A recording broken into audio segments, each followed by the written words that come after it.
good afternoon. Sa hapon na to, walang pumupunta dito na mga gumagala.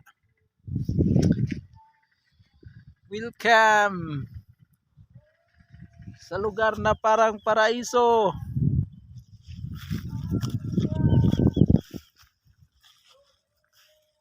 Yan, nakita yung bahay na yan, pwede pagpupunta dito, pwede yan upahan. Paupahan yan. At marami pa yan doon sa tayo.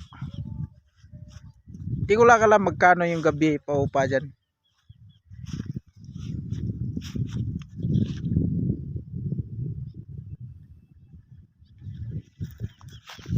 Kunya, gatang ko sa kuan ko kanang musuroy dire nga. Interviewin ko kung maganda ba talaga dito sa amin. Okay, thank you sa pagpapanood.